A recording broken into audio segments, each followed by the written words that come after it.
Hello my beautiful fragrance family, Dustin here, fragrance fan. Go ahead and do me a solid and click that like, comment, and subscribe. Don't forget to hit that bell notification, and I'm just going to keep on giving you guys these budget-friendly fragrance reviews, that $40-ish and under range, and most of these are way less than that, and a good number of these you can find at your local rack stores. One I got for you guys today is not a new kid on the block by any means. It's been around since like 2009, but in my humble opinion, it is still completely relevant today. I got this 50 ml for about 24 bucks, and I'm talking about Diesel's Only, the Brave, the original. So it actually stands like this. I mean, I guess you could sit it like that, but it stands like this quite nice. It's not, I mean, it's balanced good. Little wrist, knuckle ring and stuff, little detailing on the atomizer itself, or atomizer lid and on the atomizer itself. And the atomizer, the sprayer on this thing, squirts out, almost hit the camera, good amount. Real thick mist. The droplets are fine, but the mist itself squirts out thick. Real fat mist. So what you can expect, if you've never smelled this thing, is it's got a nice dose of lemon up top. A nice fresh dose of lemon up top. It has some violet leaf, just enough violet leaf to give it kind of an aquatic feel. Just enough leather and incense from that olibanum to give it some depth, richness, character, and masculinity. It also is a bit sweet from the amber, just like Invictus Aqua is sweet. If you like Invictus Aqua, pretty much who doesn't, right? If you like Versace Dylan Blue, again, pretty much who doesn't, right? You'll like this. If you don't like those kind of fragrances, you might not like this, because this fits great into that category, except this thing has like been around for a lot longer. So mainly this is a fresh, it's also synthetic. It is a synthetic, but it's not all mashed up or anything like that.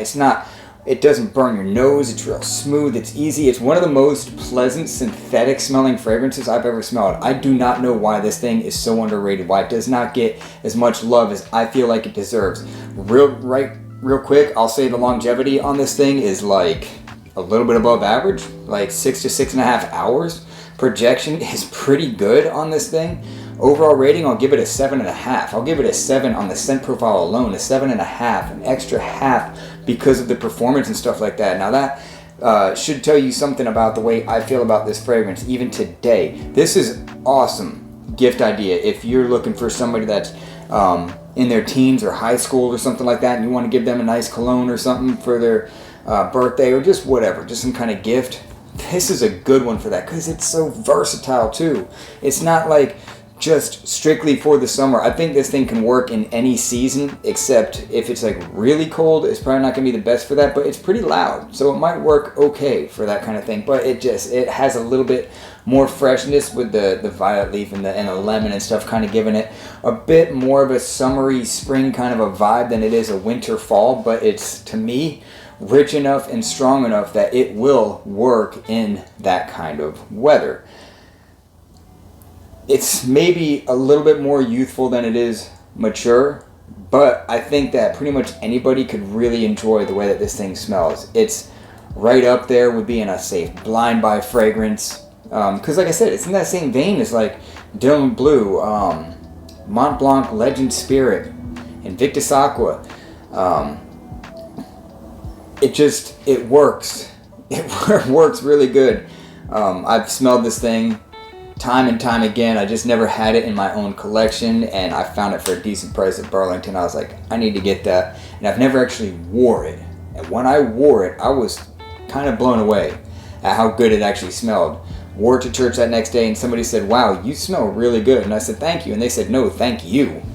So, I mean, the first day I gave this thing a full wear and I got a compliment. The second day I gave this thing a full wear and I got a compliment. It is a compliment magnet. It's one of those crowd-pleasing, compliment pulling kind of fragrances. Again, I know that that's not what fragrances are for. They're for you to enjoy it, but I think that pretty much anybody can enjoy this thing. I don't know why people give this thing low ratings. I mean, I guess I kind of can. Niche snobs and stuff like that want something that smells ultra realistic and believable and stuff like that, whereas this is synthetic, but it is such a pleasing synthetic fragrance. And yeah, I can't really say anything bad about this thing, except the only thing I can say about this thing is I'm really glad I picked it up. So if you see this thing for the 25 bucks, and I think the hundreds are like 30 or something like that at like Burlington. It's so worth that. It's so worth it, especially if you just want, if you like blue fragrances, you'll love this. You'll love it, you know? A lot of people don't like blue fragrances. They think they're too generic, but I think this one's, I think it has enough character. I think it's rich, it's got depth, it's got character. It's fresh, citrus, sweet. Basically is what, if I had to categorize it, I would say, just like that, fresh, sweet, fresh, sweet, citrus, synthetic, a little bit of powdery. It's a little powdery as well. I love a fragrance with a touch of powder, and this one does have a touch of dusty, powdery thing going on in there, giving it a little bit more masculinity. So that's my final thoughts on Diesel's Only the Brave. With that, I'm out. Y'all be blessed. Take care of yourself always, and until next time.